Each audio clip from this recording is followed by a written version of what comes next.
previously been doing on genetically engineered potatoes for the Rowett Institute? Well, we got this big grant of £1.6 million because of our track record. We've been doing all sorts of testing, not necessarily GM, but for example, different soya things, which were relatively new. All sorts of nutritional testing, that was our forte, and I published over 300 papers, scientific papers on it. Background. Well, it was interesting because I did my PhD at University of London and did my postdoc in a very famous institute, the Lister Institute of Preventive Medicine. Lister was the guy who introduced into surgical practice the disinfection. So there is a big institute, or there used to be, and it had a number of very famous people who were former workers at the institute, and they used to come back, and one day this big guy turned up called Dick Singh, and I didn't know much about him. We started talking. He had done his homework, and he knew who I was, but I didn't know who he was. And eventually I found out that he got the Nobel Prize for discovering chromatography. And he was the head of protein chemistry in Aberdeen, the Rowett.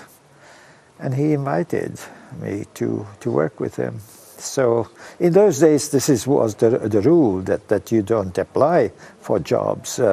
You get invited to fill a post that was according to your expertise.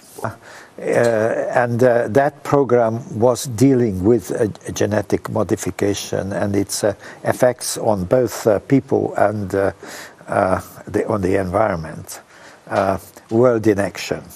It's a topical half-an-hour program, very famous, certainly in Britain. And because we were the only people who did any GM work in the country, that is to say, evaluation of the effects, not creating the GM, but looking at what possible effects it will have. It was pretty well known that in all Europe, we were the only people who did this work. We, in fact, won that contract against 27 opposition. So that was the reason why they came to us.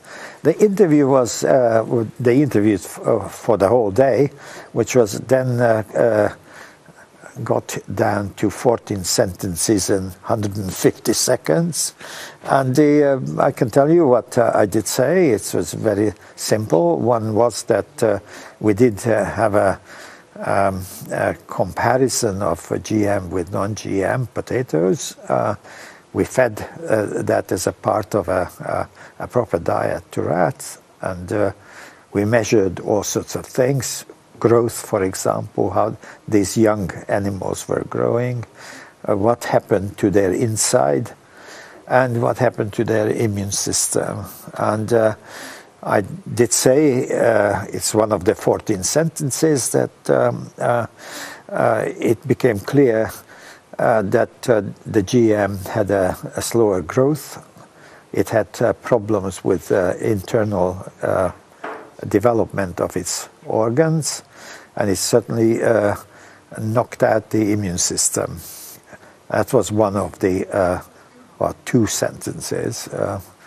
And then the other thing I did say that, and I very strongly believe in it even now, that we do have all the methods available for testing the safety of GM crops.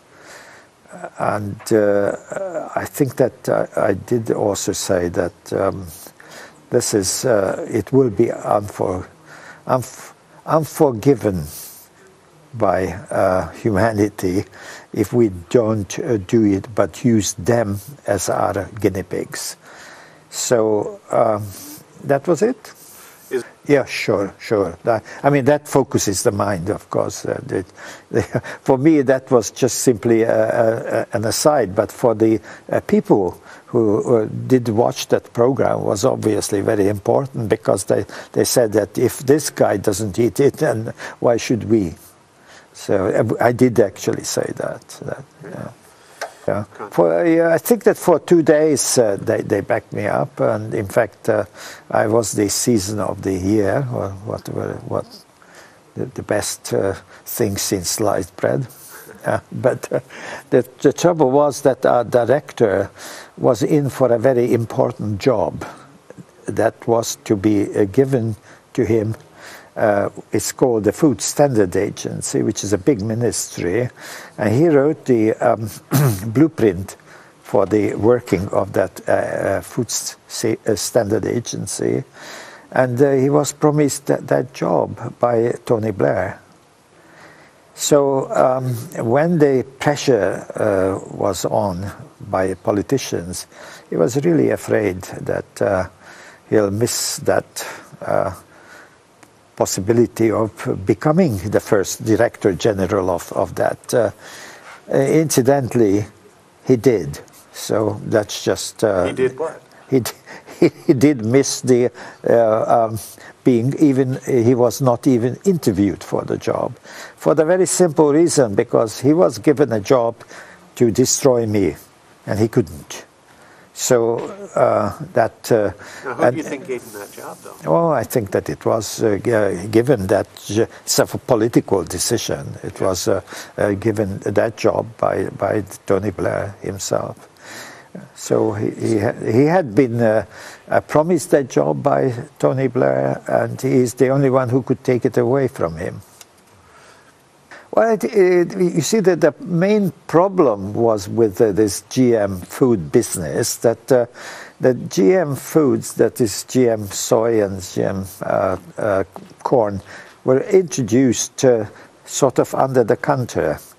By the time this broadcast went out, it was about 15, 18 months. The British public were eating the stuff without knowing that. They just kept very quiet about it. To give you an idea, that 3 years into the program, we were the only people who did this job. And it took 3 years for us to realize that the public are eating this stuff. Even we didn't know it. So I think that they try to make it such that there will be no a problem, reaction by the consumers. You have to remember that we had a number of food scares. The BSE, the mad cow disease, was just about. And the politicians always said on TV and everywhere in newspapers that there is nothing to worry about. This will. I heard the chief veterinary officer saying it in public on TV, that it's inconceivable that this mad cow disease will pass through the species barrier and will be affecting humans. And then they had to admit it just about a year before. So the public had a very good idea that the politicians do lie.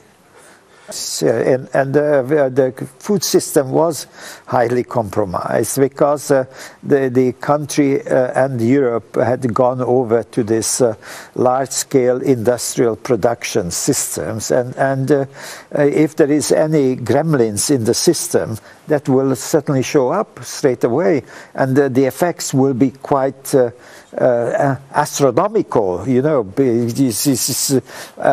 for example, if the eggs are tainted by salmonella, then the whole egg production in the country is tainted by it. And these are things that the public just simply said that we had enough of this. We had enough of it. We don't believe a single word that politicians and unfortunately senior scientists are telling us. Now, the reason why I was sort of loved by the public, because I was the little guy. They said that there is no conceivable reason why he should lie to us. He has nothing. He lost his job in the process. They weigh it up, Monsanto or the big biotech companies on one hand, and there is this little guy who seems to be a very good scientist, and he doesn't want to eat GM. So I think that they rather believe me than the others. You see, that the main thing in life is hopefully that not many people are confronted with a decision which will make a life either great or down in the dumps. We had been doing this research. We were 3 years into it. Well into it. And I started out, and most of the team started out, that this is a great idea. And then we started to get the results. And the results did tell us otherwise, that there are problems. And these problems ought to be addressed rather than swept under the carpet. So we were getting results which I, as a scientist, could not just come to terms with. And then the question was, so what shall I do? And we agreed with most of the senior people in our group that it ought to be exposed. You see, that all that $1.6 million, every penny, came from the British taxpayer. So they were financing this program. So the results ought to be told to them, because they were paying for the research. And now, I didn't do anything because the television company came to us.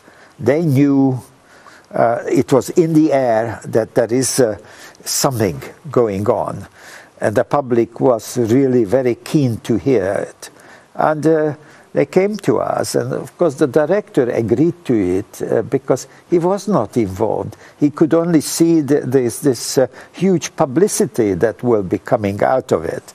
And so agreed to it. In fact, when the people from the television company came, our PR officer was sitting in on the interview. So they couldn't have pleaded, that they didn't know anything about it. They knew about it and they approved it. Nevertheless, when the chips were done, when the political pressure came, they had to do something about it. And this is how I suffered at the end. You see, we knew the director in front of the UK Parliament, where we were both up against, that he said that the interview was broadcast at 8 o'clock on a Monday evening, on the 10th of August.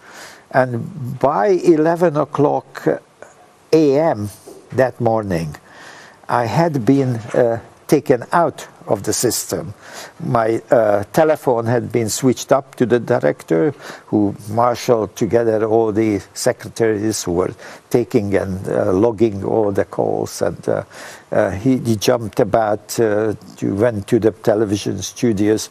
I was taken out. I didn't get any emails either. So because he wanted to have all the glory of it.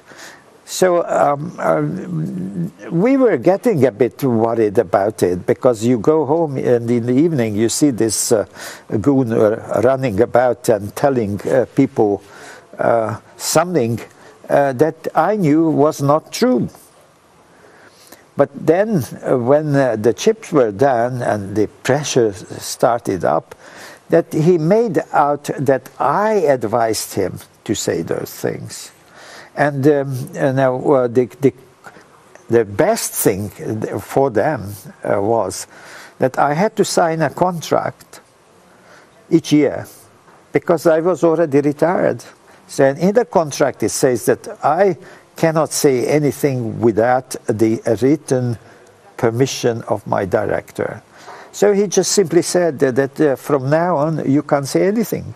So whatever he did say, I could not come up and say that that's untrue. So this is a fantastic way of you know, destroying someone, because I couldn't. So for 6.5 months, I couldn't say anything because my son-in-law was a sheriff, which is the judge in Scotland, and my daughter is the procurator fiscal. This the people who prosecute you, and they were both highly legal, and they looked through the documents, and they said that Dad, shut up, because they were asking for unlimited damages, because I destroyed the Institute's good name, and therefore they will not be able to get any money. And so the sky was the limit. They could have asked for anything. So I decided that I shut up. But my colleagues, between the two of us, my wife and myself, we coordinated 4 major European research programs. So we were well known. And those people said that, Arpad, what is happening? We don't recognize this. You must really tell us. But our data had been taken away. So it had to be the Parliament telling James, the director, that he must return the data to us. Now that was different, because in confidence, there is nothing in the contract to say that you cannot discuss scientific results with your colleagues, providing they do not get out, so they are not published. So there were over 30 scientists. Eventually 24 of them signed a memorandum in which they said that we had looked at the data without disclosing what the data were. We had looked at the data. This is peer-reviewed by 24 of us. They're okay, good. And in any case, these Stalinist techniques are not permissible in a free society. So that was when the UK Parliament had to come in, and they invited both of us in front of them. So from there on, I could speak, because that overridden my contract. The Parliament is the highest or legal authority in the land, so they said that I have to tell them what I knew. So the contract was finished. So I'm the only public scientist in Great Britain who can speak. All the others can only speak if the director will let them to speak. You got it all in a nutshell. But you see that losing a job was not such a disaster. At the time, I thought it was a great disaster, because you remember that I was by then almost 9 years retired. So my retirement was all right. I just couldn't go into the lab.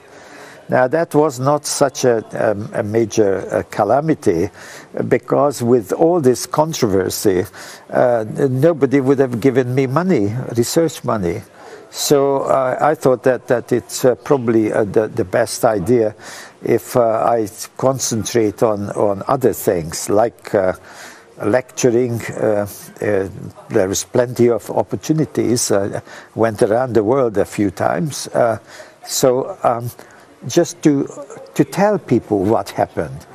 But what? Yeah, well, I mean, people will always say that, particularly will say that the opposition's research is no good. There is nothing new in that.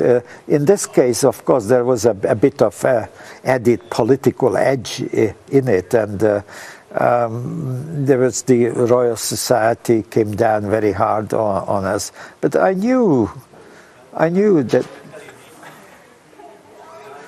That the truth will be out. I was absolutely sure about it. Now, even the Royal Society asked for my advice. So 10 years is a long time in science. They do realize that what we said was quite all right. The European Union is now setting up a protocol for testing, which is based on our protocol. So people are asking for reviews and articles from me.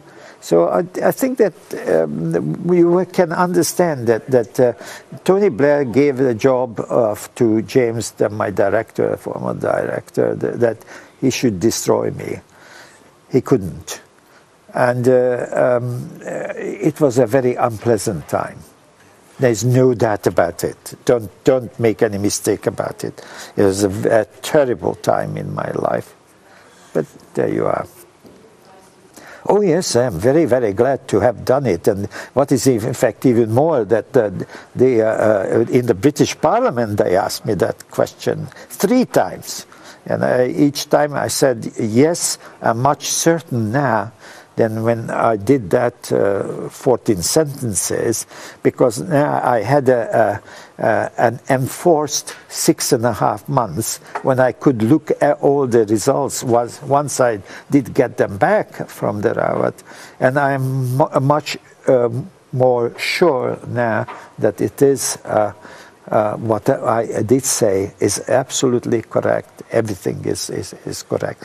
And I did say it open. It is on record, so there is no... Well, I think that you have to understand that humanity, or generally those who are in charge of our affairs, are rather stupid people. They usually react, not proact. So if there is any trouble, like with that tryptophan business, they will have to get going and try to do something about it. But as it is, they think everything is going fine. But everything is not going fine, because without Europe, you have nobody who is going to buy the stuff. You produce it, and who is going to buy it? The Africans have no money. They're not going to buy it. And we're not going to buy it because the public in Europe is dead against it. Well, I mean, they will try to say that it is because of the commercial, considerations and to competition and all that. But the very fact is that, for example, we don't grow any soya in Europe. We still don't want it. And at the moment, it still goes into the feed of animal feed. But humans' food, no. And we don't grow soya. So you can't say that we're opposing it because commercial interests. No, I think that people in Europe have more sense, and that they are much more used to a reasonable diet, a reasonable way of living. You can't just chuck something at them and they will take it and say thank you. Thank you very much. Thank you. Gospodine Pustaj, vjerojatno je vaš životni plan bio da budete znanstvenik cijelog života. Međutim, s vremenom ste postali glavnim junakom jedne priče, i dalje ste znanstvenik. Međutim, osim što ste postali glavnim junakom jedne priče, ušli ste u neke knjige, ušli ste u 50-ak dokumentarnih filmova. Možete mi ispričati kako se to zapravo dogodilo? Well, in 1995, 1995. su godine Škotsko ministarstvo poljoprivrede i škotski znanstvenici primijetili da su genetski modificirana soja, kukuruz i rajčice ušli u hranidbeni lanac britanskih potrošača. Nije bilo znanstvenih dokaza koji su dokazivali njihovu sigurnost. Drugim riječima, nisu objavljeni nikakvi znanstveni radovi. Oni su smatrali da je to jedna vrlo nepravedna i nezadovoljavajuća situacija. Onda su odlučili da će iz javnih fondova izdvojiti 1,6 milijuna funti, odnosno oko $3 milijuna za znanstvenu skupinu koja je trebala napraviti nacrt za generalno testiranje sigurnosti GM-a. Bio je to velik projekt. Za taj su se projekt prijavila 3 instituta u konzorciju. Uspjeli smo dobiti subvencije u iznosu od 1,6 milijuna funti u konkurenciji protiv 27 drugih znanstvenih skupina.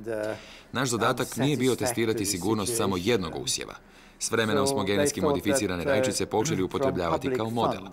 Naš je zadatak bio stvoriti nacrt na koji se način trebaju praviti testiranja i kako možemo uvjeriti znanstvenike i potrošače da su genetski modificirani usjevi sigurni.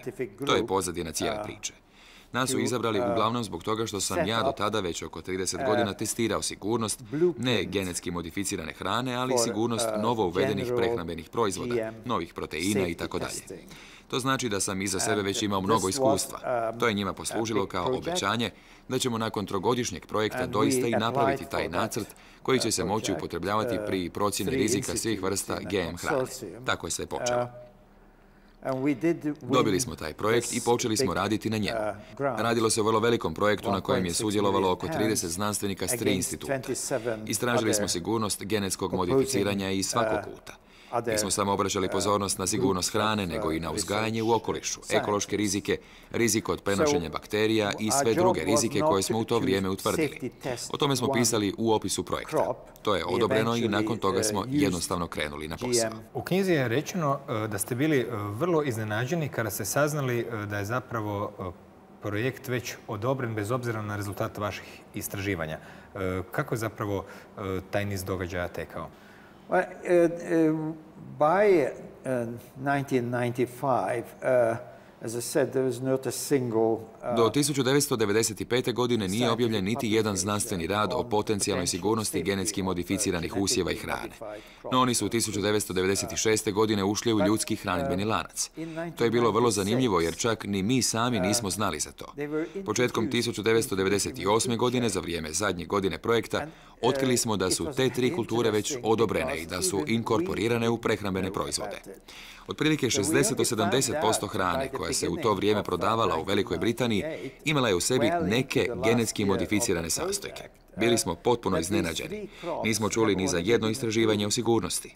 Nijedno takvo istraživanje nije objavljeno. 1998. smo godine saznali jer smo dobili kopiju originalnog zahtjeva biotehnoloških kompanija zaduženim vlastima u Velikoj Britaniji za legaliziranje tih 3 kultura. No, ti su usjevi odobreni s minimalnim testiranjem za sigurnost. Nikada se nije testirao njihov učinak na životinje. Oni su testirani na nama u tom nekontroliranom eksperimentu. Bio je to pravi šok za nas. Protekle smo 3 godine proveli marljivo radeći u laboratoriju, pokušavajući ustanoviti odgovarajući postupak za testiranje. Zapitali smo se zašto to uopće radimo kada je sve već odobreno. Britanci su već jeli 3 glavna usjeva. Kada je jedna televizijska kompanija s nama stupila u kontakt kako bi sa mnom napravili kratak intervju, institut je pristao. To bi se trebalo učiniti jer su svi znali da smo mi u Aberdeenu jedini ljudi u Velikoj Britaniji koji prave istraživanja o sigurnosti. Znali su da će dobiti dobre informacije za britansku javnost. Napravio sam intervju od 150 sekundi, 14 rečenica. 2 su glavne točke došle do britanske javnosti, da ne bismo puno govorili o eksperimentu, radu ili rezultatima. Bile su to samo 2 stvari. Pitali su me, bih li ja jeo tu hranu? Rekao sam da, s obzirom na naše istraživanje o sigurnosti, ako je mogu izbjeći, to bih u svakom slučaju učinio. Ne bih jeo tu hranu. Druga stvar koja je izašla u britansku javnost jest da imamo metodologiju kako bismo procijenili rizik. Imamo metode, radimo na njima i predstavit ćemo ih. No u isto smo vrijeme otkrili da su ti usjevi već uvedeni, a da nisu napravljena prava testiranja o njihovoj sigurnosti. Zbog toga zahtijevam da napravimo prava istraživanja o sigurnosti i da ne upotrebljavamo naše sugrađane kao pokusne kuniće. Pokusni bi kunići trebali biti u laboratoriju. Imamo metodologiju i imamo životinje. Nećemo napraviti istraživanja o sigurnosti nakon, nego prije nego što se odobre GM kulture. Čuli smo što se dogodilo sa štakorima koji su bili uključeni u vaše eksperimente. Na kraju, što se dogodilo sa vama? Pa, 2 sam dana bio junak. Sjetite se samo da prije toga nije bilo sličnih eksperimenata. Ovo je revolucionarna znanost. Proizveli smo nešto potpuno novo. Dok se nije počeo stvarati politički pritisak, sjetite se samo da su milijarde dolara uložene u tu industriju, a učinak je bio prilično fantastičan. Što se dogodilo kad se počeo vršiti politički pritisak? Institut i njegov direktor odlučili su da je najbolji način da me unište taj da me ušutkaju i da mi prijete sudskom tužbom, ako o tome budem govorio. U međuvremenu su oni mogli širiti svakojake glasine jer ja nisam smio o tome govoriti. Na taj su način htjeli uništiti moju vjerodostojnost kao znanstvenika. Moj direktor otišao u televizijski studio i dao intervju u kojem je rekao da sam prestar, da nisam u stanju razumjeti svoje vlastite rezultate, da sam ukrao svoje rezultate od neke druge osobe, da ne razumijem ono što govorim, da sam u rajčice stavio toksični gen. Zapitao se zašto sam uopće iznenađen da su rajčice postale otrovne. Sjetite se samo da su sve te stvari rečene, a da ja nisam bio u stanju reći da to uopće nije istina. 7 sam mjeseci morao šutjeti. Nisam si mogao priuštiti sudsku tužbu jer je to vrlo skupa stvar. Nemam financijskih sredstava kojima bi ju mogao financirati. 6 mjeseci kasnije moje su mi kolege znanstvenici priskočile u pomoć. U proteklih smo 20 godina zajedno koordinirali nekoliko velikih europskih istraživačkih programa, zbog čega smo do tada u znanstvenoj zajednici bili prilično dobro poznati. Oni znanstvenici koji su me poznavali rekli su da to ne može biti istina, da to nije osoba koju već toliko dugo poznaju, s kojom su surađivali i objavili znanstvene radove. Oni su mi pritekli u pomoć. Napravili su memorandum koji je pročitan u britanskom parlamentu. Nakon toga je cirkus ponovno počeo. I što se dogodilo? Zbog velike medijske eksplozije, britanski me parlament morao pitati da objasnim što se zapravo dogodilo. S obzirom na to da je parlament vrhovna vlast u zemlji, moj je ugovor koji me obvezao na šutnju ukinut. Od siječnja 1999. godine mogu slobodno govoriti jer su me britanski parlament i odbor za znanost i tehnologiju oslobodili tog ugovora. Od tog su trenutka Kraljevsko društvo i odbor za toksikologiju dobili zadatak da unište mene i moju poruku. Sve udruge koje financira vlada, uključujući i parlament, izašle su i rekle da je genetski modificiranu hranu temeljito testirala Američka agencija za hranu i lijekove i da zbog toga nitko ne bi trebao slušati tog malog čovječuljka. Tko je on u usporedi sa Američkom agencijom za hranu? Sada znamo da ta agencija zapravo uopće i ne pravi istraživanja o sigurnosti. Naše je istraživanje do današnjega dana jedino potpuno i temeljito istraživanje o sigurnosti jednog usjeva. Ljudi su s vremenom počeli shvaćati da taj doktor Pustaj na kraju krajeva ipak govori nešto što bi svi trebali poslušati. Postupno sam počeo ponovno stjecati svoju vjerodostojnost. Nju sam sada potpuno vratio. U cijeloj zemlji ne postoji ni jedna osoba koja bi mogla vjerovati da smo lažirali podatke ili da smo objavili podatke koje nismo pronašli. Vratili smo svoju vjerodostojnost kao znanstvenici. Čuli smo kako je sve počelo, kako ste se stjecajem čudnih okolnosti našli u centru pažnje sveukupne svjetske javnosti. Recite nam što radite danas, čime se bavite, gdje radite istraživanja vezana uz GMO? Najvažnije je da su svi priznali da su naši nalazi jedini neovisni rezultati. Zbog toga ih je priznao veliki dio znanstvene zajednice, osim naravno biotehnološke industrije. Zbog toga su nas mnogi pokušali uključiti u nova istraživanja. Ovdje govorim i o svojoj supruzi koja je moj suradnik, zapravo i moj šef na istraživačkom institutu Rovet. Bilo je mnogo pokušaja, neki su bili uspješni da nas uključe u znanstvene istraživanja o procjeni rizika. Ovdje se ne radi o genetski modificiranim rajčicama, nego o genetski modificiranom kukuruzu, što većinu ljudi zapravo i najviše zanima. U Norveškoj se provodi jedan veliki projekt. Norveška vlada financira veliko istraživanje. Ja, moja supruga i norveški kolege izgradili smo veliku staju za životinje. To je nužan preduvjet za ovakvo istraživanje. Napisali smo projekt u mojoj kući na jezeru Balaton u Mađarskoj. To je istraživanje o sigurnosti dijelova DNK koji se upotrebljavaju u proizvodnji genetski modificiranog kukuruza. Istražujemo kakav oni učinak imaju na sisavce poput štakora. Na tom projektu radimo zadnje 3 godine. To obično izgleda tako da letimo u Oslo, zatim u Tromso, s odobrenom agendom i protokolom kako se treba napraviti istraživanje. U roku od 1 dana napravimo pokuse sa životinjama. Nakon toga uzimamo 1000 uzoraka tog eksperimenta i dajemo ih znanstvenicima i istraživačima sa sveučilišta Tromso. Kada se završi analiziranje uzoraka, ponovno letimo u Tromso, raspravljamo o rezultatima, planiramo sljedeći eksperiment i tako dalje. Nedavno smo u norveškoj vladi dali drugi prijedlog za 3 istraživanja. To je ono što se tiče mog rada u laboratoriju. No mi smo i savjetnici na nekoliko drugih projekata o procjeni rizika GMO-a. Jedan se projekt provodi u Mađarskoj, gdje sam potpredsjednik odbora koji pregleda prijedloge o projektima mađarskih znanstvenika koji od ministarstva traže financiranje. To su različiti projekti, na primjer o genetski modificiranoj pšenici. No uvijek se radi o procjeni rizika. Mnogo surađujemo i s drugim sveučilišnim centrima. To je znanstveni dio. U proteklih smo 6 mjeseci na jednome mađarskom sveučilištu držali predavanja o alternativnoj uporabi genetskog inženjeringa i sigurnosti hrane. Predavanja su bila dobro posjećena. Ta predavanja nose 3 boda na sveučilištu. Držimo mnoga predavanja i konferencije za različitu publiku ili za akademsku ili opću javnost. Pokrenuli smo i opsežan spisateljski program. Mnogo su me puta pitali da pišem. Nikad ne pišem osim ako me netko zamoli. Obično napravim ugovor u kojem piše da izdavač nema pravo promijeniti niti jedan zarez u mom članku bez moga dopuštenja. Ne želim da me iskoriste kao osobu koja vidi nečije grijehe i koja je otkrila da ta osoba nije bila u pravu. Tekstovima se može manipulirati. Zbog toga pišem mnoge znanstvene preglede, pišem preglede za ministarstva. Krajem prošle godine za njemačko ministarstvo okoliša napravio sam procjenu Monsantovog genetski modificiranog kukuruza. Moja je procjena predstavljena u Briselu, a zatim su je dobile svih 25 članica Europske unije. To je važno. Napravio sam profesionalno izvješće o nečemu čime se bavi znanost. To ne spada u ideologiju nego u znanost. Rekao sam im koji su problemi Monsantovog rada. Mogu vam reći da sada imam više posla nego ikad prije. Često se pitam kako mogu svakoga dana raditi 8 sati u laboratoriju, a zatim i sve ostale stvari. Dan traje samo 24 sata.